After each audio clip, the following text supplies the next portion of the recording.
Coffee బాలేదు అనాలంటే ముందు coffee తాగాలి. మన దేశం దేవుడి గురించి విపరీతంగా ఆలోచించినటువంటి గొప్ప సత్యాన్వేషణ, గొప్ప దైవాన్వేషణ, ఆధ్యాత్మిక చింతన జరిగిన గడ్డ ఇది. ఒక ఇంగ్లీష్ మేధావి ఏమన్నాడంటే, man is incredibly religious everywhere in the world అన్నాడు. ప్రపంచం నలుమూలలో మీరు ఎక్కడైనా చూసినా మనిషిలో ఈ ఆధ్యాత్మిక చింతన, దైవ స్పృహ కొట్టొచ్చినట్టు కనబడుతుంది. ఈ మధ్య చాగంటి కోటేశ్వరరావు గారు మతానికి ఒక మంచి నిర్వచనం ఇచ్చారు. అదేమిటంటే, మతి నుంచి వచ్చినది మతం అన్నారు ఆయన. మతి నుంచి వచ్చినది మతం. పెళ్ళైన తర్వాత మీ ఆవిడని ఏమంటారు అంటే, తమరికి ఇక మతి లేదని, ఆవిడే మీ మతి అని. పెళ్ళ 4 అంటారు. మీరు కెనడాకి వెళ్ళండి, అక్కడ అడిగి చూడండి, 2 4 అంటారు. మీకేం అర్థమైంది? సనాతన ధర్మం అని ఈరోజు చెప్పుకుంటున్నాం. ఇందులో నుంచే పక్కకి వెళ్ళాడు చార్వాకుడు, ఆయనది నాస్తిక మతం. మీరు ఎవరైనా పంతులు గారిని అడిగి చూడండి, చార్వాకుడు ఎవరో చెప్తారు ఆయన, వేదాల కాలంలో. ఆ తర్వాత జైనుడు వచ్చాడు, ఆయనది కూడా నాస్తిక మతం. ఆయన మేము మిమ్మల్ని పిలిచినప్పుడు మీరు చాలా సంతోషంగా రావడం జరిగింది. దీనికి కారణం ఏమిటంటే, క్రిస్మస్ అంటే ఇదేదో ఒక క్రైస్తవుల పండుగ, మేము కేకులు కట్ చేసుకొని తినిపించుకోవడానికి కాదు. మా ఆనందాన్ని మీ అందరితో కలిసి ఆత్మీయంగా పంచుకోవాలి. ఇదొక అందరికీ సంబంధించిన సంబరం. ఇది మేమంతా కూడా కలిసి మనం ఈ సంతోషాన్ని పంచుకోవాలి అని తలంచి మీకు ఆహ్వానం పలకడం జరిగింది. కొన్ని విషయాలు నేను మీకు స్పష్టం చేయదలిచాను. ఒకవేళ ఎవరైనా పొరపాటున ఇదేమన్నా ఒక మత సంబంధమైన సభ అనుకుంటే అది పెద్ద పొరపాటే. కాదు, ఇది ఒక ఆధ్యాత్మిక చింతన చేసే సభ. ఆధ్యాత్మిక చింతన అంటే దేవుడి గురించిన, మరి ముఖ్యంగా అవతారం గురించిన ఆలోచన చేసే సభ. ఇక్కడ మేమేం మాట్లాడుతున్నామో, ముఖ్యంగా నేను మాట్లాడే విషయాలు మిమ్మల్ని ఆలోచింపచేయడానికే తప్ప మిమ్మల్ని ఖచ్చితంగా అంగీకరించమని కానే కాదు. Note this point your honour, right? Coffee బాలేదు అనాలంటే ముందు కాఫీ తాగాలి. సో మీరు ముందు విని ఆ తర్వాత మీరు బాలేదు అనొచ్చు, బాగుంది అని కూడా అనొచ్చు. బలవంతమేమీ లేదు. సో ఇది కేవలం ఒక ఎక్స్ప్రెషన్ మాత్రమే. ఈ ఎక్స్ప్రెషన్ని ఇది ఎంత మేరకు వాస్తవం అని దీన్ని విశ్లేషించి పరిశోధించి దీన్ని అంగీకరించాలా లేదా అన్నది కేవలం మీ చాయిస్. మన దేశం దేవుడి గురించి విపరీతంగా ఆలోచించినటువంటి గొప్ప సత్యాన్వేషణ, గొప్ప దైవాన్వేషణ, ఆధ్యాత్మిక చింతన జరిగిన గడ్డ ఇది. అనేక దేశాల్లో కూడా, ఉదాహరణకి గ్రీకు దేశంలో కూడా విపరీతమైనటువంటి ఆధ్యాత్మిక చింతన జరిగింది, ఆలోచన జరిగింది. మనకు తెలుసు అరిస్టాటిల్ పేరు, ఆయన ఎవరో మనం పూర్తిగా తెలుసుకోకపోయినా పేరన్నా మనకు తెలుసు కదా. లేదు మనకి సోక్రటీసు, ప్లాటో లాంటి వాళ్ళు మనకు తెలుసు. అంతకంటే ఎక్కువగా ఇక్కడ ఆధ్యాత్మిక చింతన జరిగింది. మన పూర్వీకులు భగవంతుడి గురించిన అన్వేషణ విపరీతంగా చేశారు. అనేక మతాలకు అందుకే ఇది పుట్టినిల్లు అయింది. ఈ దేశంలో పుట్టినందుకు నేను గర్విస్తున్నాను. అయితే మానవులంగా మనకి ఆలోచన శక్తి ఉంది. ఇతర జీవులకు లేని ఆలోచన శక్తి మనకుంది. ఇది మన ప్రత్యేకత. ఇతర జీవులకు లేని నైతిక స్పృహ, అంటే మంచి చెడు అనేటువంటి విచక్షణ వివేచన మనకుంది. అది కూడా మన భాగ్యం, మన ప్రత్యేకత. ఏ జీవికి లేనంత, ఏ జంతువుకు లేనంత ఆధ్యాత్మిక స్పృహ కూడా మనకి ఉంది. మీరు ఎప్పుడు ఏ జంతువు పూజించడం చూడరు. చూసారా ఎప్పుడైనా? జంతువులు పూజించడం చూసారా? కానీ మనిషి పూజించడం చూస్తారు. మన దేశంలోనే కాదు, ప్రపంచమంతటా చూస్తారు. ఒక ఇంగ్లీష్ మేధావి ఏమన్నాడంటే, man is incredibly religious everywhere in the world అన్నాడు. ప్రపంచం నలుమూలలో మీరు ఎక్కడైనా చూసినా మనిషిలో ఈ ఆధ్యాత్మిక చింతన, దైవ స్పృహ కొట్టొచ్చినట్టు కనబడుతుంది. ఇది చాలా ఆశ్చర్యాన్ని కలిగిస్తుంది అంటాడు.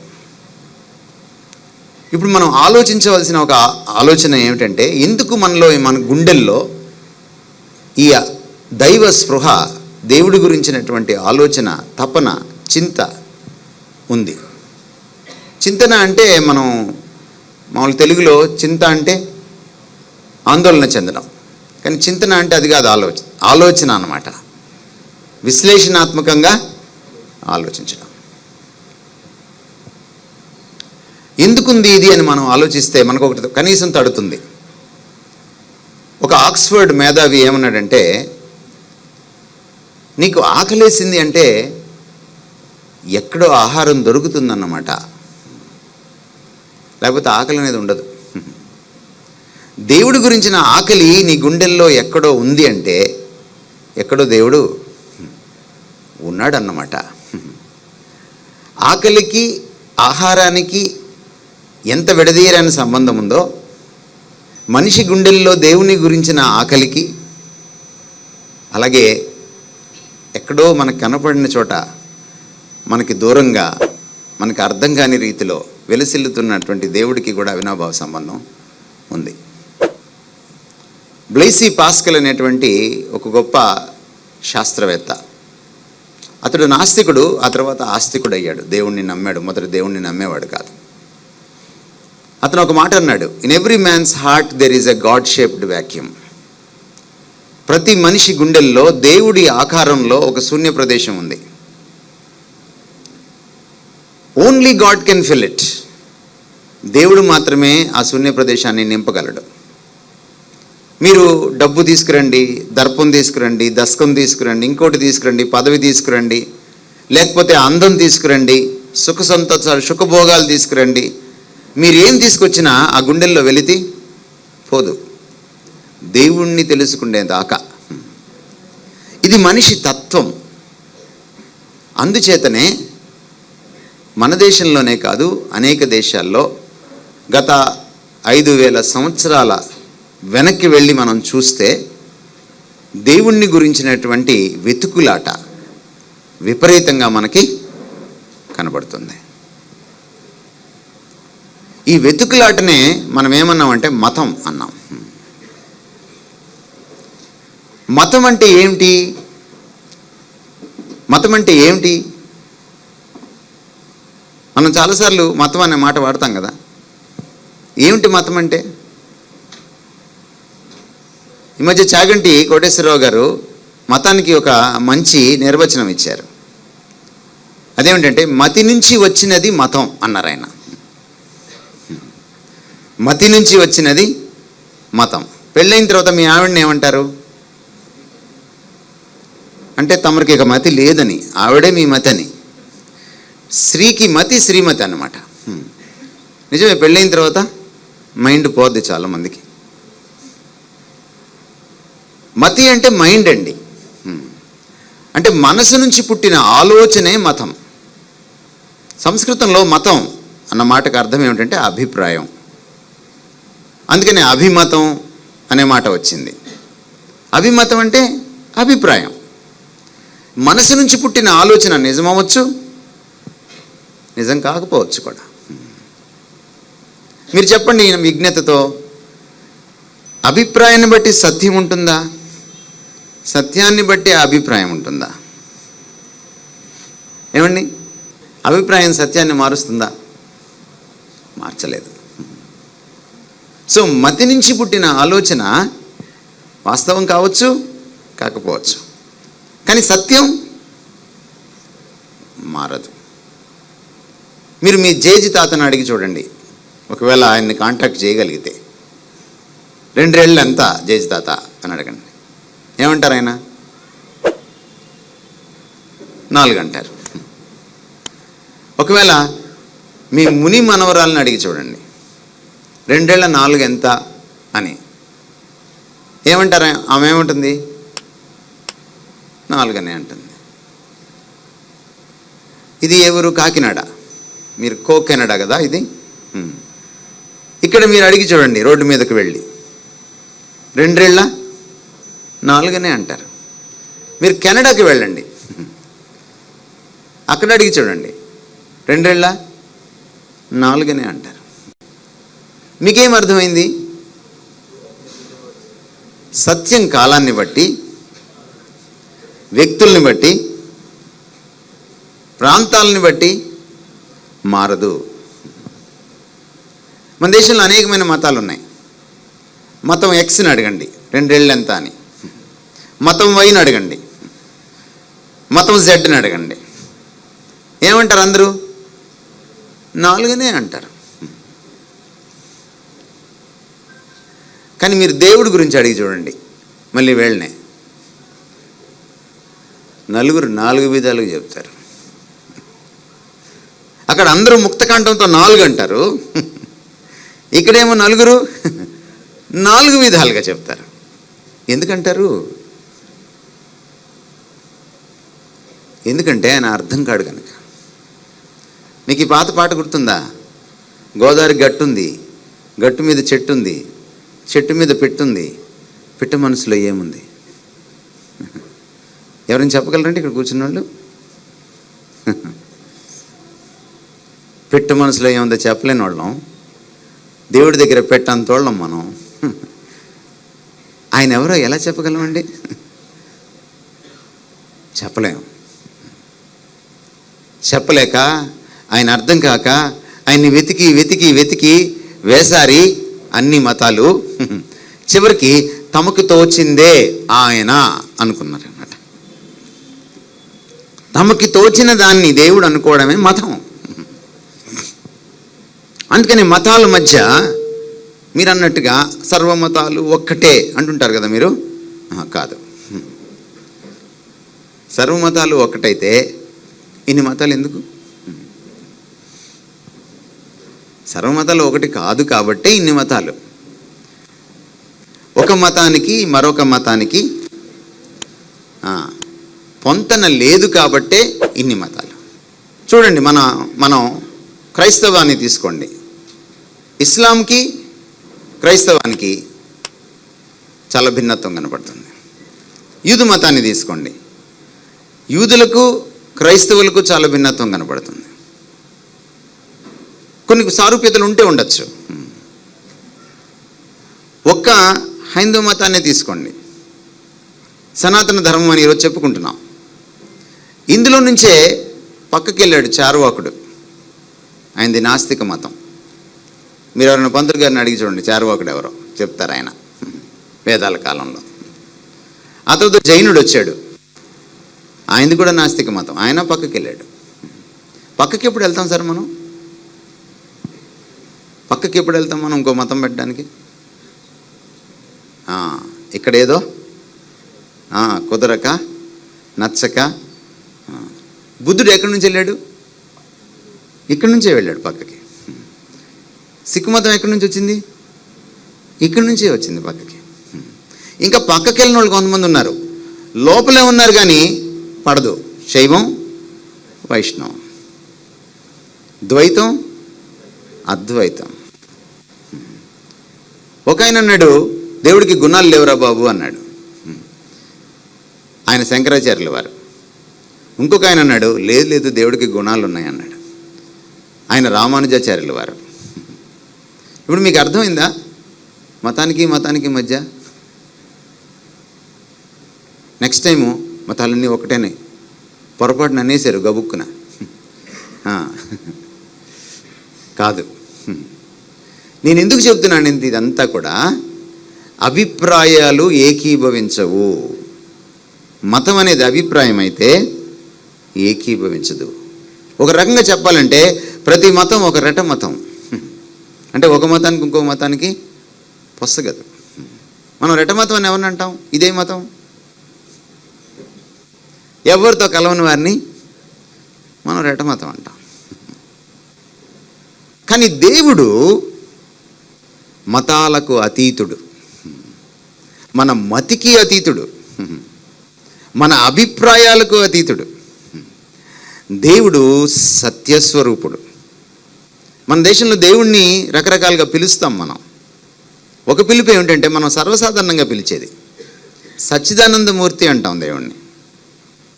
అంటే ఏదో బాబా గారి పేరు కాదు. ఏమిటి సచ్చిదానందమూర్తి అంటే మీరు ఎప్పుడైనా ఆలోచన చేశారా?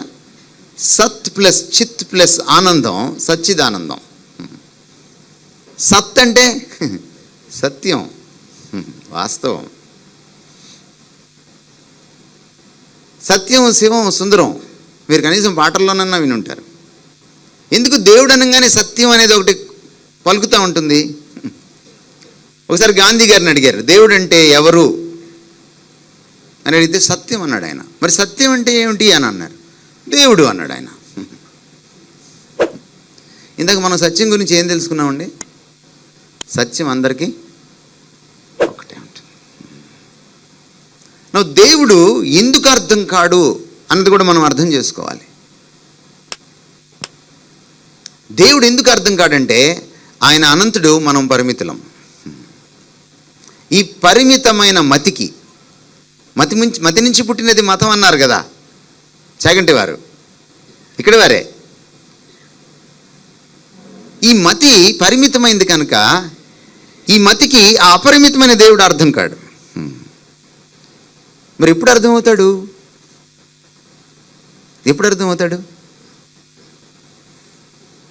పెళ్ళైన వాళ్ళకి నేను చెప్పేది అర్థమవుతుంది. ఈ ఫిలాసఫీ పెళ్ళైన వాళ్ళకి తొందరగా అర్థమవుతుంది. మీరు ఆఫీస్ నుంచి వస్తారు, మీ ఆవిడ అలిగేటు తిరిగి కూర్చుంటుంది. ఏమిటి అని అడిగితే ఎంతకీ చెప్పదు. ఆడవాళ్ళతో కొన్ని చిక్కులు ఉంటాయి. కనుక్కోండి చూద్దాం అన్నట్టు కూర్చుంటారు వాళ్ళు. కనుక్కోకపోతే మళ్ళీ చిక్కు. ఇంతకాలం కాపురం చేసావు, నేను ఎందుకు అలిగాను, నా బాధ ఏమిటో కూడా నీకు అర్థం కాలేదా? చెప్పదు. కనుక్కోవాలి. తర్వాత ఎప్పుడో చాలాసేపటికి పాపం ఈ భర్త మట్టి బుర్రకి, ఎందుకంటే పెళ్ళైన తర్వాత మతిపోయింది కాబట్టి, ఆవిడే శ్రీమతి అయింది కాబట్టి ఈయనకి వెలగదు. ఆ తర్వాత ఎప్పుడుకో 2-3 గంటలకి పెద్ద రాద్ధాంతం అయిపోయిన తర్వాత, ఈరోజు మన పెళ్లి రోజు మర్చిపోయావా అంటుంది.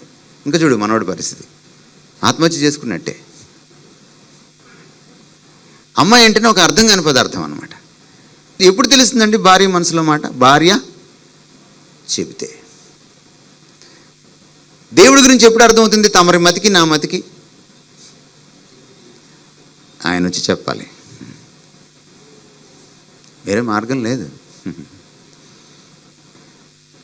కొంతమంది ఈ మధ్యకాలంలో వచ్చి, నేను గురువు గారిని, నేను చెప్తా దేవుడి గురించి. అందుకని మనకు అనేక మంది గురువులు వచ్చారు. ఈ అనేక మంది గురువులు వచ్చి ఏమన్నారంటే, నేను చెప్తా దేవుడి గురించి అన్నారు. మనం ఏం చేస్తాం వెంటనే, అమ్మో గురువు గారు ఆయన అయితే చెప్పేస్తాడు. కబీర్దాస్ గారు ఒక మాట అన్నారు, మేరా సామ్నే గురువు కడి హై గోవింద్ వి కడి హై, కిస్కా పామ్ మే పెహ్లా చూ. నా ముందు గురువు గారు ఉన్నారు, గోవిందుడు దేవుడు ఉన్నాడు, ఎవరి పాదాలు మొదట పట్టుకోవాలి? గురువుగారే గోవిందుడిని చూపించాడు కాబట్టి, దేవుణ్ణి చూపించాడు కాబట్టి గురువుగారి పాదాలే పట్టేసుకుంటాను అని అన్నాడు కబీర్దాస్.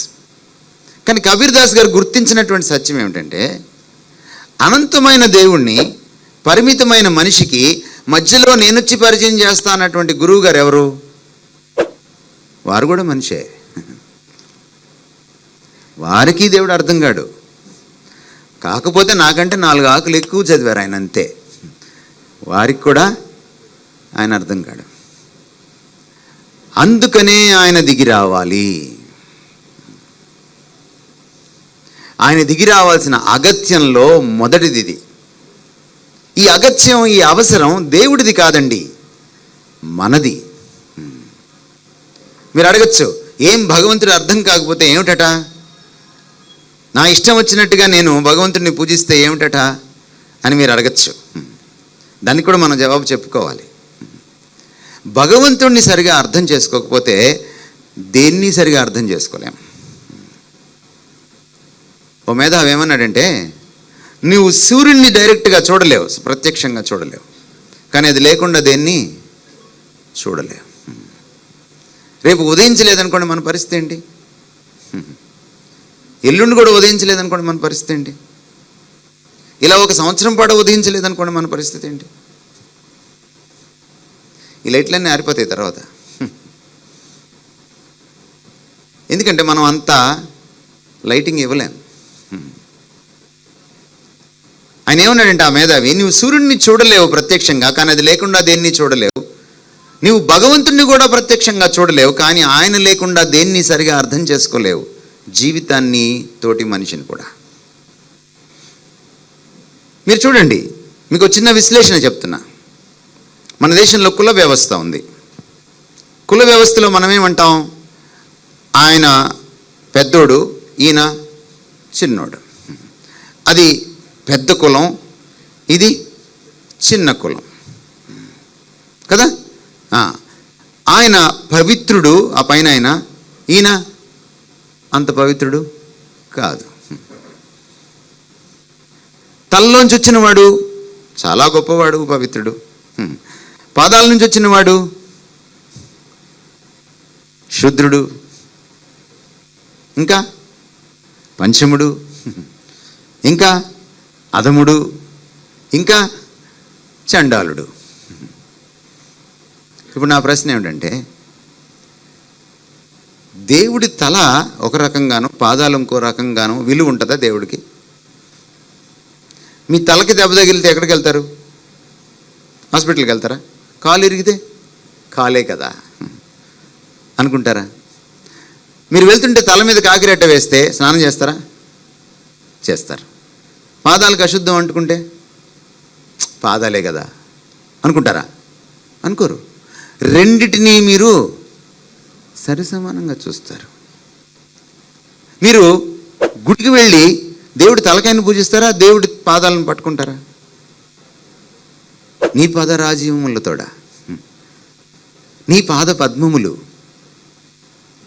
మనం ఏ గుళ్ళోనైనా, అది ఏ మతమైనా, దేవుని పాదాలను ముద్దాడి ఆయన పాదాలు పూజించి మనం నమస్కారం చేసుకుంటాం కదండి, కాదా మీరు?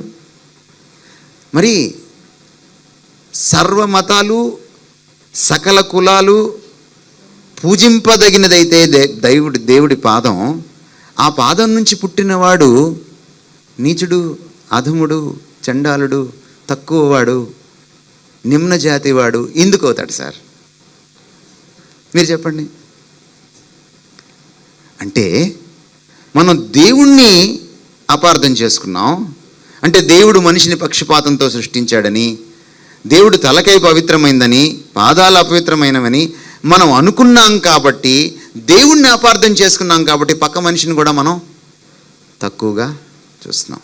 ఇది కేవలం ఒక తార్కాణంగా చెప్తున్నాను. కుల వ్యవస్థ మీద మాట్లాడమంటే ఒక రోజంతా మాట్లాడతాను నేను, అది వేరే విషయం. ఈరోజు నా సబ్జెక్ట్ అది కాదు. కానీ దేవుణ్ణి అపార్థం చేసుకోవడం వల్ల అనేక విషయాలు అపార్థానికి దారితీస్తాయి. కుల ఘర్షణలు, మత ఘర్షణలు ఎందుకు దారితీస్తాయి? దేవుణ్ణి మొదట అపార్థం చేసుకున్నాం, అది దానివల్ల. అందుకనే మనకు దేవుడి గురించినటువంటి సరైన అవగాహన, సత్యజ్ఞానం కావాలి. బృహదారణ్యక ఉపనిషత్తులో మన పూర్వీకులు అందుకనే ఆక్రోశించారు, అసతోమా సద్గమయ. అసత్యంలో కొట్టుమిట్టాడుతున్నాను, నాకు సత్యజ్ఞానం కావాలి. ఏమండి? అంచేత భగవంతుడు దిగి రావాలి. దిగి వస్తే తప్ప శరణు లేదు. నాకు ఆయన అర్థం కాడు. ఆయన అర్థమైతే తప్ప నాకు నేను అర్థం కాను. మీకు మీరు పూర్తిగా అర్థమయ్యారా? నాకు నేను పూర్తిగా అర్థమైన అన్న వాళ్ళు ఎవరైనా చేతులు ఎత్తుతారా? మీరు ఎందుకు తిట్టారంటే మీరు చెప్పలేరు. ఎందుకు అలా తిట్టావు అంటే ఫ్లోలో వచ్చేసింది అంటారు. మీరు ఫ్లో ఎందుకు వచ్చిందో కూడా మీకు తెలియదు, ఎంత స్లోగా ఆలోచించినా. మనమే మనకు అపరిచితులం అండి. తమరిని తమరు అర్థం చేసుకోవాలన్నా కూడా మీకు మొదట ఎవరు కావాలి? సృష్టికర్త జ్ఞానం కావాలి. పక్కన వాడిని అర్థం చేసుకోవాలన్నా కూడా మీకేం కావాలి? సృష్టికర్త జ్ఞానం కావాలి, సత్య జ్ఞానం కావాలి. ఈ సత్య జ్ఞానాన్ని నేను తపస్సు చేయడం వలనో, గుడికో నమాజుకో చర్చికో వెళ్ళడం వలన నాకు రాదు. దేవుడిని నేను తెలుసుకోలేను. ఇక్కడ ఉన్న వాళ్ళు ఎంతమంది గీత చదివారు, భగవద్గీత చదివారు?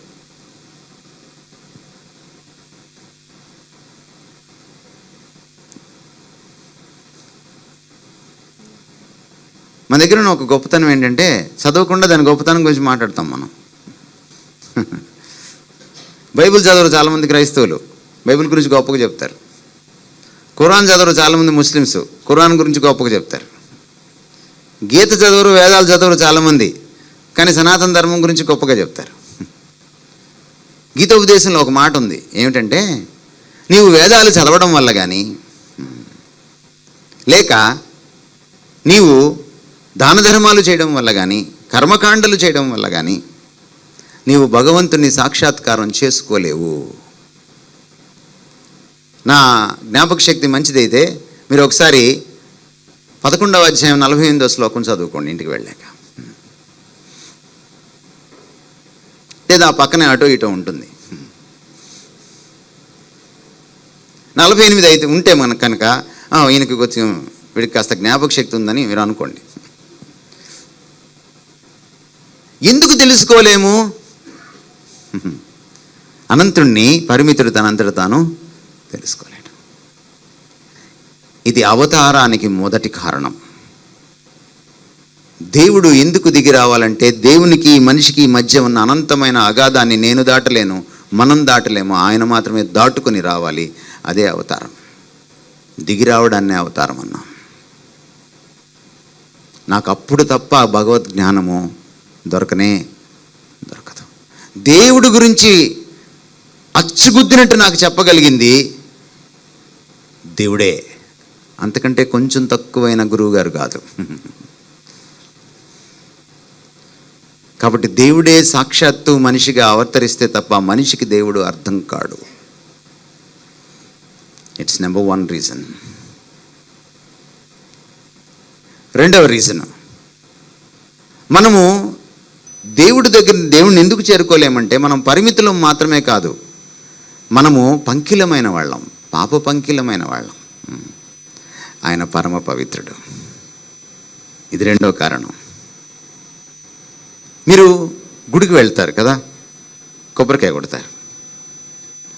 కొబ్బరికాయ ఎవరు కొంటారు? మీరే మీ పర్సులో డబ్బులతో మీ కష్టార్జితంతో కొంటారు. మరి మీ డబ్బులతో కొన్న మీ కొబ్బరికాయ ఎవరు కొట్టాలి? మీరే కొట్టాలి. మరి ఎందుకు మిమ్మల్ని కొట్టనివ్వరు పూజారి గారు? ఆయన కొడతారు. ఎందుకు?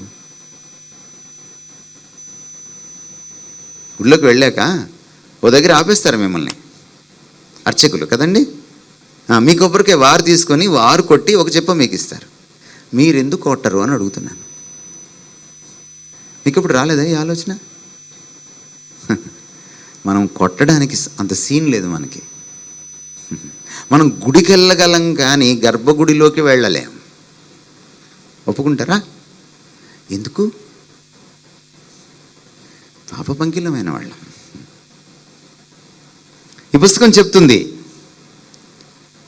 సత్యవేదమైన బైబిల్ గ్రంథం. ఏమిటి మీరు వేదం అంటున్నారు బైబిల్ని అని మీరు అడగవచ్చు. రాధా మనోహర్ దాస్ గారు కూడా అడిగారు నన్ను. వారికి ఒక ఎదురు ప్రశ్న వేశాను నేను. చాటింగ్లో. వేదం అనే మాట ఎక్కడ పుట్టింది? ఏ ధాతువు నుంచి పుట్టింది? అది ఇప్పుడు ఎక్కడెక్కడ వాడుతున్నారు. అది మీరు చెప్పగలిగితే నేను ఎందుకు వాడానో చెప్తాను. ఈ పుస్తకాన్ని ప్రపంచంలో అనేక భాషల్లోకి ట్రాన్స్లేట్ చేశారు, అనువదించారు. సంస్కృతంలో కూడా అనువదించారు.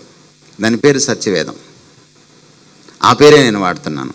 ఎందుకు వాడుతున్నానంటే, వేదం అంటే విద్ అన్న ధాతువు నుంచి వచ్చింది. విద్ అంటే జ్ఞానం.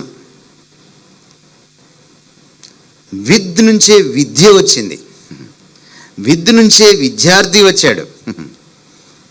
దీనికి మతంతో ఏం సంబంధం లేదు.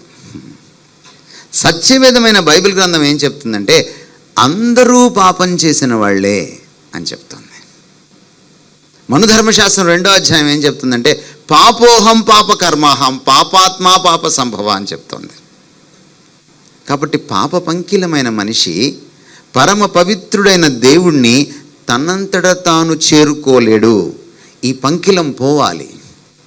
ఈ పాప పంకిలమైన మనిషి పునీతం కావాలి. కాబట్టి దేవుడు అవతరిస్తే రెండో కారణం ఏమిటండి?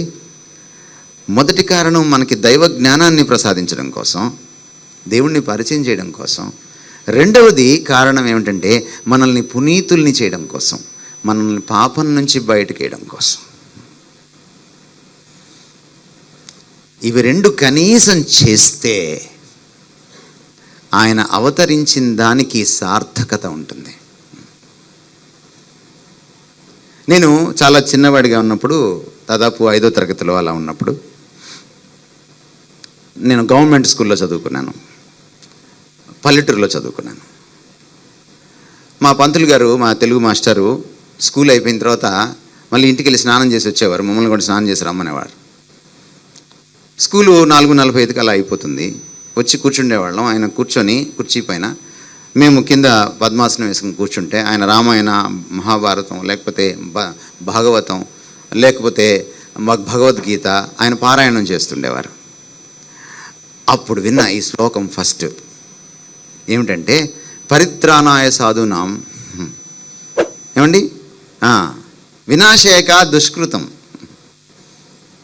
పూరించగలరేమోనే నేను వెయిట్ చేస్తున్నాను. ధర్మ సంస్థాపనార్థాయ సంభవామి యుగే యుగే. ఆ చివరి లైన్ ఒకసారి ఆలోచన చేద్దాం. నాకు ఈ శ్లోకం విన్నప్పటి నుంచి ఉన్న ప్రశ్నలు మీ ముందు పెడతాను ఈ రాత్రి. మీరేమన్నా నాకు జవాబు చెప్పగలరేమో చూద్దాం. దేవుడు మళ్ళీ మళ్ళీ పుడతాడు. సంభవామి యుగే యుగే అంటే దేవుడు మళ్ళీ మళ్ళీ యుగం తర్వాత యుగం ఆయన అవతారము ఎత్తుతాడు. దేవుడు మళ్ళీ మళ్ళీ ఎందుకు అవతారం ఎత్తుతాడు? ఫస్ట్ అవతారం ఎత్తినప్పుడు దుష్టుడిని చంపుతాడు, ధర్మాన్ని స్థాపించడం కోసం. కానీ సీన్ అక్కడితో అయిపోదు. మళ్ళీ ఇంకో కొత్త దుష్టుడు వస్తాడు. కొత్త దుష్టుడు రాగానే, మనకు కొత్త వైరస్ రాగానే కొత్త మందు ఎలా కావాలో మళ్ళీ దేవుడు కొత్త అవతారం ఎత్తుతాడు. మళ్ళీ అక్కడ కూడా స్టోరీ అవ్వదు. మళ్ళీ ఇంకొక దుష్టుడు వస్తాడు, మళ్ళీ కొత్త అవతారం ఎత్తుతాడు. ఇలా ఎంతకాలం? సంభవామి యుగే యుగే. ఎంతకాలం?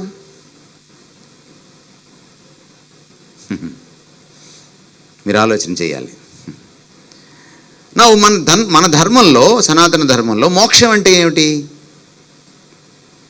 సంసార చక్రం నుంచి బయటికి రావాలి. సంసార చక్రం అంటే ఏమిటి? సంసారం అంటే లోకం.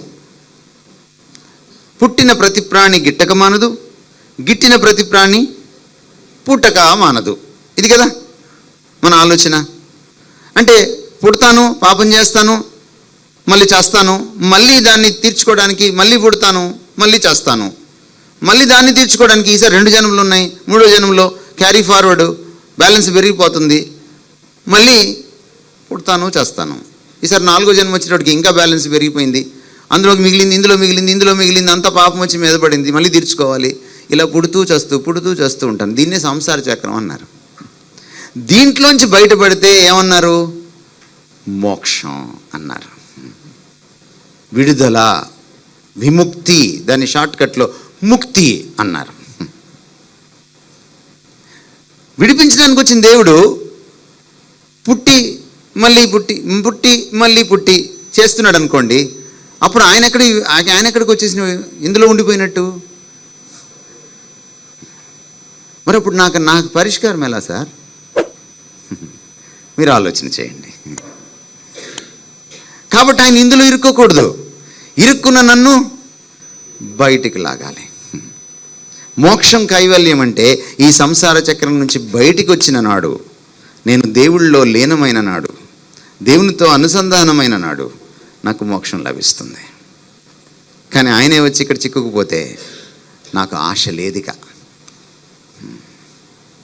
కాబట్టి ఏం చేయాలి? ఆయన ఒకే ఒక అవతారం ఎత్తి ఈ సంసార చక్రం నుంచి నన్ను బయటికి తీసుకురావాలి. ఈ పంకిలమైన బ్రతుకు నుంచి నన్ను విడుదల చేయాలి, నాకు ముక్తి ప్రసాదించాలి. మనం ఇది కూడా విన్నాం, పరిత్రాణాయ సాధనం వినాశేక దుష్కృతం అంటే శిష్టుల్ని రక్షించడానికి వస్తాడు, దుష్టుల్ని శిక్షించడానికి వస్తాడు. శిష్టులు ఎవరైనా ఉన్నారా రక్షించడానికి వస్తే? నేనే మంచివాణ్ణి అనేవాళ్ళు ఎవరైనా ఉన్నారా? మీరు ఎన్టీ రామారావు గారి సినిమా చూసారా? పాత సినిమా. ఇప్పుడు సినిమాలో ఏం లేదు, అంత సుత్తి. పాత సినిమాలో చాలా ఫిలాసఫీ ఉండేది, ఆ పాటల్లో కూడా చాలా ఫిలాసఫీ ఉండేది, బతుక్కి చాలా పాఠాలు దొరికాయి. ఇప్పుడు ఏం లేదు, అంతా ఇప్పుడంతా ఫైరు పుష్పము ఇలాంటివేనమాట. ఇవి తప్ప ఏం ఉండవు అక్కడ. పాత సినిమాలో మనకి మనిషిని సమాధి చేస్తారా, ఇది మనుషులు చేసే పనియేనా, మనలో పాపం చేయనివాడు ఎవడో చెప్పండి. సి నారాయణ రెడ్డి గారు ఈ పాట రాశారు. మీరు చెప్పండి, మనలో పాపం చేయనివాడు ఎవడో చెప్పండి. కనీసం అబద్ధమైన ఆడుండమంటారా? కనీసం చిన్న కుళ్ళు కుతంత్రమైన ఎక్కడో పొడసూపి ఉండదంటారా? మరి శిష్టుడు ఎవరు రక్షించడానికి?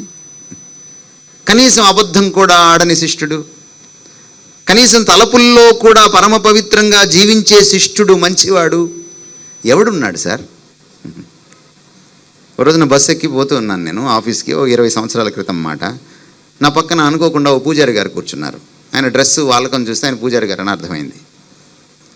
నేను మాటల్లో ఆయనతో మాట్లాడుతూ పరిచయం చేసుకుంటూ, నేను సాధారణంగా పెద్దవాళ్ళతో మాట్లాడుతుంటాను, కొద్దిగా ఏదో నేర్చుకుందాం అన్నట్టు. వారిని అడిగాను, ఏం చేస్తుంటారు సార్ అని. ఇక్కడ దేవస్థానంలో నేను మోక్షం గురించిన ప్రబోధం చేస్తాను అన్నారు ఆయన. మోక్షం గురించిన ప్రబోధం చేస్తారంటే ఏం చెప్తారు సార్ మోక్షం గురించి అని అడిగాను నేను. వారి మాటల్లో చెప్తున్నా మీకు నేను. అప్పుడు వారు చెప్పారు నాకు, కామ క్రోధ లోభ మోహ మదమాత్సర్యాలను విడనాడినవాడు, జయించినవాడు మోక్షాన్ని సిద్ధింప చేసుకుంటాడు అన్నాడు ఆయన. ఈ కామ క్రోధ లోభ మోహ మదమాత్సర్యాలు అనేవి 6 రకాల పాపాలు, అరిషడ్వర్గాలు అంటాం. ఋగ్వేదంలో మనకు కనపడతాయి, మళ్ళీ నా జ్ఞాపక శక్తి బాగుంటే 7వ మండలంలో కనపడతాయి. సో ఈ పాపాలని జయించిన వాడు ఎక్కడికి వెళ్తాడట? మోక్షానికి వెళ్తాడు, కైవల్యం సాధిస్తాడు, భగవంతుడిలో లీనమవుతాడు. ఎందుకంటే భగవంతుడు పరమ పవిత్రమైన వాడు కాబట్టి. మరి ఆయన డైరెక్ట్గా నేనేం అడగచ్చు? మీరు మోక్షం గురించి చెబుతున్నారు కదా, మరి మీ సంగతి ఏమిటంటే ఆయనకు కోపం వస్తుందని నేను ఎక్కడి నుంచో అలా తిరిగి వచ్చాను అనమాట. నేను అన్నాను, సార్ మన ఇద్దరం వెళ్తున్నాం, మీరు నా పక్కన మీరు మీ పక్కన నేను, ఈలోపు బస్సుకి ఏదో జరగరాంది జరిగింది, మన ఇద్దరం పోయామనుకోండి, మనతో పాటు చాలామంది పోయారు, వారితో పాటు మనము పోయామనుకోండి, పొరపాటున సార్ మరి మోక్షంకి మీరు వెళ్తారనే నమ్మకం ఉందా పూజారి గారు అని అడిగాను. పూజారి గారు నాకేం చెప్పాలి సార్? ఉంది అనాలి, లేదా ఏమని చెప్పాలి? బి లేదు అని చెప్పాలి. ఇంకా ఏమని చెప్పచ్చు? నాకు తెలీదు అని చెప్పచ్చు. ఈ 3 చెప్పకుండా ఆయన డి పైవేవి కాదు చూస్ చేసుకున్నాడు. ఆయన ఏమన్నారో తెలుసా? ఏమంటారని నేను చూస్తుంటే ఆయన ముఖం ఎర్రబడింది, నా వంక చూడట్లేదు. ఆయన అలాగే ఎదురుగానే చూస్తున్నారు ఆ బస్సు అద్దం నుంచి. ఒక 2 క్షణాల తర్వాత 3 క్షణాల తర్వాత ఆయన అన్నారు, ఎవడు పర్ఫెక్టు అన్నాడు. నువ్వు కూడా పోవురా, నేనే కాదు అని అన్నమాట. నువ్వు పర్ఫెక్ట్ కాదు, నేను పర్ఫెక్ట్ కాదురా, ఎవడు అరిషడ్ వర్గాల్ని జయించిన వాడు లేడురా అన్నాడు అన్నమాట. ఎవడు పర్ఫెక్టు? ప్రభాస్ కూడా కాదు. అందుకే శిష్టుడిని రక్షించడానికి భగవంతుడు దిగిరానక్కర్లేదు, శిష్టుడే లేడు. మరి దుష్టుణ్ణి శిక్షించడానికి భగవంతుడు వస్తే ఎవడు మిగులుతాడు? శిష్టుడే లేనప్పుడు, అందరూ దుష్టత్వంలో ఉన్నప్పుడు ఇక భగవంతుడు చంపుకుంటూ పోతే ఎవడు మిగులుతాడు? ఎవడు మిగలడు. ఇప్పుడు ఇంకో ప్రశ్న ఉత్పన్నం అవుతుంది, చంపడానికైతే రావాలా భగవంతుడు దిగి? మన ఈ మధ్య యుద్ధాలు జరిగినాయి కదండి. ఈ దేశ అధ్యక్షుడు ఆ దేశంకి వెళ్ళి కత్తి పట్టుకొని యుద్ధం చేశాడా, పిస్టల్ పట్టుకొని యుద్ధం చేశాడా, ఫిరంగి పట్టుకొని యుద్ధం చేశాడా, ఇక్కడే ఉండి యుద్ధం చేస్తున్నాడా? మీరు చెప్పండి. పుతిన్ ఉక్రెయిన్కి వెళ్ళాడా? నెతన్యాహు హమాస్ వాళ్ళు ఉన్న దగ్గరికి వెళ్ళాడా? వ్యక్తిగతంగా వెళ్ళాడా? లేదు. రేపొద్దున ఈ ఆఫ్ఘనిస్తాన్లో టెర్రరిస్టులు ఏదైనా చేస్తే, మన వాళ్ళు ఏదైనా వెళ్ళి వైమానిక దాడి చేస్తే మోడీ గారు అక్కడికి వెళ్తారా వ్యక్తిగతంగా? వెళ్ళరు. మనం ఇక్కడి నుంచి ఎక్కడో ఉన్న శత్రువుని చంపగలుగుతున్నప్పుడు దేవుడు అక్కడి నుంచి ఇక్కడున్న దుష్టుని చంపలేడా? చంపడానికి దిగి రావాలా? ఒక కరోనా వైరస్ చాలదా? ఒక్క మెరుపు తీగ చాలదా? ఒక గుండెపోటు చాలదా? దేవుడు అలా తలుచుకుంటే ఇలా ఠా, మనం దెబ్బకు ఠా అయిపోతాం. అందుకనే చూడండి, మనం చావు మరణం ఈ మాటలు అసలు వాడం. మనం ఎందుకు వాడాం? ఎక్కడ ఆయన తదాస్తు అంటాడేమోనని కదా, భయం కదా. సో చంపడానికి రానక్కర్లే, శిష్టుడిని రక్షించడానికి కూడా రానక్కర్లే, శిష్టుడు లేడు. మరి ఎందుకు రావాలి దేవుడు? మీరు చెప్పండి, ఎందుకు రావాలో? దుష్టత్వాన్ని రూపుమాపడానికి. దుష్టత్వాన్ని రూపుమాపి దుష్టుణ్ణి బ్రతికించాలి. మొన్న మనకి కరోనా వైరస్ వచ్చింది, గొప్ప వేదాంతం బోధించింది. మీకు బోధపడిందో లేదో, నాకు బోధపడింది మీకు చెప్తా. కరోనా వైరస్ వచ్చినప్పుడు వచ్చినట్టుగా వైరస్ వచ్చినోడిని గోడ దగ్గర పెట్టి పెట్టను కాల్చినట్టు కాల్ చేసుకుంటే వెళ్ళుంటే ఎంతమంది మిగిలి ఉండేవాళ్ళు? ఒకవేళ అది సమస్యకు పరిష్కారం అయితే, మన కరోనా వైరస్ వచ్చినప్పుడు హాస్పిటల్కి వెళ్ళక్కర్లేదు, మిలిటరీ ఆఫీస్కి వెళ్ళాలి. సార్ కరోనా వైరస్ టపా కాల్ చేస్తాడు. సార్ వీళ్ళిద్దరికి కరోనా వైరస్ టపా టపా 2 కాల్ చేస్తాడు. అయిపోయాయి. కానీ డాక్టర్ గారు ఏం చేశారండి? వైరస్ని చంపి పేషెంట్ని బతికించాడు. ఎందుకంటే గొప్పవాడు కాదంటారా దేవుడు? కాదంటారా? భగవంతుడు అనేవాడు డాక్టర్ కంటే గొప్పవాడు కాదంటారా? ఈ సత్యవేదం ఏముంటుందంటే, దేవుడు పరమవైద్యుడు అంటుంది. ఆయన పాపం అనే వైరస్ని చంపి పాపిని బ్రతికించడానికి రావాలి. పాపం అనే వైరస్ని ఎలా చంపుతాం? దుష్టత్వాన్ని చంపి దుష్టుణ్ణి బ్రతికించేటువంటి ఆ కార్యక్రమం ఏమిటి? దుష్టుడిలోంచి దుష్టత్వాన్ని ఏరిపారేసి, దుష్టుడి గుండెల్లోంచి దుష్టత్వాన్ని ఏరిపారేసి, ఏదైతే అహం పాపం అన్నాడో మనువు, ఏదైతే ఆత్మపాపం అన్నాడో మనువు, ఆ అహాన్ని ఆత్మను, పంకిలమైన అహాన్ని ఆత్మను పునీతం చేయగలిగిన ఆ కార్యక్రమం ఏమిటి? ఆ కార్యక్రమం చేసిన వాడే నిజమైన అసలు సిసలైన అవతారం. ఆ కార్యక్రమం ఏమిటని అడిగితే సత్యవేదం ఏం చెప్తుందంటే, రక్తం చిందింపబడకుండా పాపక్షమాపణ లేదు. ఇదొక్కటి చెప్పట్లా. తాండీయ మహాబ్రాహ్మణంలో వేదాల కాలంలో కూడా రాసిన మాట ఏమిటంటే, సర్వపాప పరిహారం రక్త ప్రోక్షణం ఆవశ్యకం. మనం ఎందుకు కొబ్బరికాయ కొడతాం సార్? మీరు ఎప్పుడైనా ఆలోచన చేశారా? కొబ్బరికాయలో స్వచ్ఛమైన నీరు ఉంటుంది. కిన్లే వాటర్ బాటిల్లో కూడా ఉంటుంది కదా, ఉండదా? ఉంటుందా లేదా? ఎందుకు కిన్లే వాటర్ బాటిల్ పగలు కొడతాం, కొబ్బరికాయ పగలు కొడతాం? మీరు అడగండి పూజారి గారిని. కిన్లే వాటర్ బాటిల్లో స్వచ్ఛమైన నీరు మనం సృష్టించుకున్నది. కొబ్బరికాయలో స్వచ్ఛమైన నీరు మన చేతులతో తాకనిది, ప్రకృతి సిద్ధమైనది.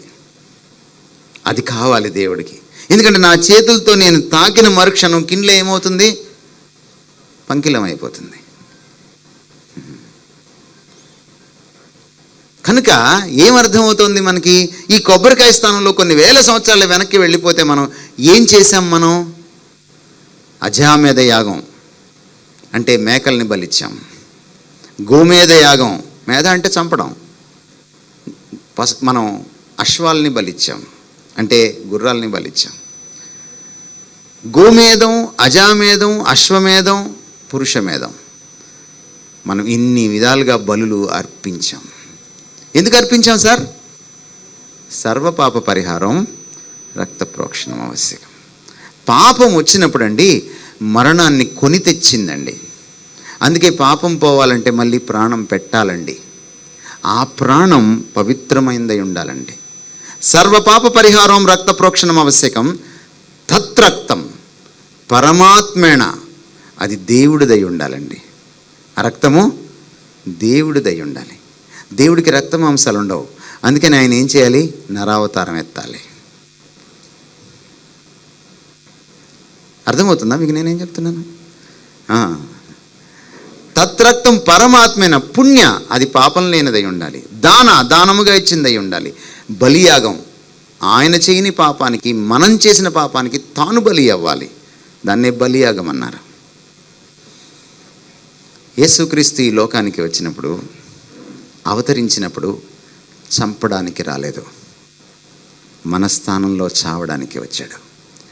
రక్త తర్పణం చేయడానికి వచ్చాడు. పాపోహం పాపకర్మాహం పాపాత్మ పాప సంభవ అని చెప్పినటువంటి మనువు నెక్స్ట్ లైన్లో ఏం చెప్పాడంటే, త్రాహిమాం కృపయా దేవా శరణాగత వత్సలే అన్యదా శరణం నాస్తి. నువ్వు దిగి వచ్చి వాత్సల్యం కురిపించి కృప చూపించి నన్ను రక్షించితే తప్ప నాకు మరో శరణం లేదు, అన్యదా శరణం నాస్తి. కాబట్టి దేవుడు దిగి వస్తే పాపానికి నిష్కృతి చెల్లించాలి. ఈ పాప పంకిలమైన బతుకు నుంచి నన్ను బయట వెయ్యాలి. బలియాగం కావాలి. చంపడానికి రాకూడదు, చావడానికి రావాలి. చచ్చి కూర్చున్నాడు అనుకోండి దేవుడు, ఒకవేళ బలియాగం చెల్లించి నమ్మడానికి నాకు అవకాశం లేదు. కానీ ఆయన చనిపోయిన తర్వాత మరణాన్ని గెలిచాడు అనుకోండి, ఆయన దేవుడు అని అర్థమైపోతుంది. మరణాన్ని ఎవరు గెలుస్తారు సార్? ఇద్దరే గెలుస్తారు. ఒకటి దేవుడు. ఎందుకంటే సకల ప్రాణికోటికి ప్రాణం పోసేవాడు దేవుడు కనుక మరణాన్ని దేవుడే గెలవగలుగుతాడు. లూయి పాస్చర్ అనేటువంటి బ్యాక్టీరియాలజిస్ట్, ఈ బ్యాక్టీరియాలజీకి ఆద్యుడైనటువంటి సైంటిస్ట్ ఒకసారి ఏమన్నాడంటే, ఈ ప్రపంచంలో ఉన్న జీవకణాలన్నిటినీ నాశనం చేయండి, ఒక్క జీవకణం కూడా, జంతువు కాదు, జీవి కాదు, జీవకణం కూడా మిగలడానికి వీల్లేదు, అంతా నిర్జీవమే ఉండాలి. అప్పుడు తమరు కూర్చొని ప్రయోగశాలలో, లాబొరేటరీలో జీవాన్ని సృష్టించడానికి ప్రయత్నం చేయండి. ఇది ఇది జరగని పని, ఇది అసాధ్యం అన్నాడు. దేవుడు తనంతట తానే జీవము కలిగిన వాడు కనుక సకల ప్రాణికోటికి జీవాన్ని ఇవ్వగలడు, బతికించగలడు. బతికించిన వాడికి ప్రాణం తీసే అధికారం కూడా ఉంటుంది. ప్రాణం పోసిన వాడికే కదా ప్రాణం తీసే అధికారం ఉంటుంది, ఇంకెవడికి ఉండదు. మనం ప్రాణం తీస్తే అది హత్య, దేవుడు ప్రాణం తీస్తే అప్పుడు సంతాప సభ. అది ఆయనకు అధికారం ఉంటుంది. కానీ ఆయన ఏం చేశాడంటే మన స్థానంలో చావడానికి వచ్చాడు. ఆయన ఎందుకు చనిపోయాడు అంటే మనల్ని బ్రతికించడానికి, పంకిలమైన మన బ్రతుకుల్ని పునీతం చేయడానికి. తత్రక్తం పరమాత్మైన పుణ్యదాన బలియాగం, ఆ తత్రక్తమే క్రీస్తు రక్తం శిలువలో. ఆయన మరణాన్ని గెలిచినప్పుడు, ఆయన దేవుడిని నిరూపించుకున్నప్పుడు ఇంకొకటి కూడా నిరూపితమైంది, ఆయన పాపం లేనివాడు అని. పాపం లేనివాడు మాత్రమే పాపంలో పడ్డ నన్ను, తమరిని బయట వేయగలడు. పాపం లేనివాడే సమాధిని గెలవగలడు. మీరు మహానుభావుల గురించి చదవండి చరిత్రలో. అవి మతాల్లో కావచ్చు, ఇంకో దగ్గర కావచ్చు. అందరూ చివరిలో సమాధితో ఎండ్ అవుతారు. బయోగ్రఫీ, జీవిత చరిత్ర ఎక్కడ ఎంత అవుతుంది సార్? సమాధితో. యేసుక్రీస్తు జీవిత చరిత్ర సమాధితో ఎండ్ కాల. చూడండి, ఈ మహానుభావుల జీవిత చరిత్రలు చదివేటప్పుడు మనకి ఒక విషయం తెలుస్తుంది. సజీవ సమాధి, మంది సమాధి, కానీ సమాధే కదా ఎటొచ్చి, అంటే మరణం గెలవలేదన్నమాట. కానీ యేసుక్రీస్తు వారి జీవిత చరిత్ర సమాధితో క్లోజ్ కాల, ఆయన మరణం గెలవడంతో. ఇది క్రైస్తవుల మూఢనమ్మకం కాదు. ఇంగ్లాండ్ దేశంలో ఒక లాయర్ గారు, ఆయన నాస్తికుడు, దేవుడు అంటే గిట్టదు, క్రైస్తవులు అంటే అసలు గిట్టదు. వీళ్ళు ఎప్పుడు చూసినా డబ్బా కొడుతూ ఉంటారు. ఏమిట్రా వీళ్ళ దేవుడు లేచాడు, పునరుద్ధానం చెందాడు అని చెబుతూ ఉంటారు. ఏదో ఒకటి చేసి ఈయన లేవలేదని నిరూపించి ప్రపంచానికి చూపించి వీళ్ళ నోరు మూయించాలి. దేవుడు లేడనే కాదు, క్రీస్తు దేవుడు కాదని కూడా నేను నిరూపిస్తానని కంకణం కట్టుకొని ఏం చేశాడంటే చివరికి రీసెర్చ్ చేయడం మొదలుపెట్టాడు. కొన్నేళ్ళు రీసెర్చ్ చేసిన తర్వాత, పరిశోధన చేసిన తర్వాత, ఆ కలెక్ట్ చేసినటువంటి ఆ దాఖలాలను దగ్గర పెడితే ఆయనకి కంక్లూషన్ ఏమొస్తుందంటే క్రీస్తు మరణం గెలిచాడు అనేటువంటి కంక్లూషన్ వస్తుంది. చిచి, ఇది కాదు కదా నేను కోరుకుంది అని మళ్ళీ ఆయన రీసెర్చ్ చేశాడు, మళ్ళీ పరిశోధన చేశాడు, మళ్ళీ అదే కంక్లూషన్ వస్తుంది.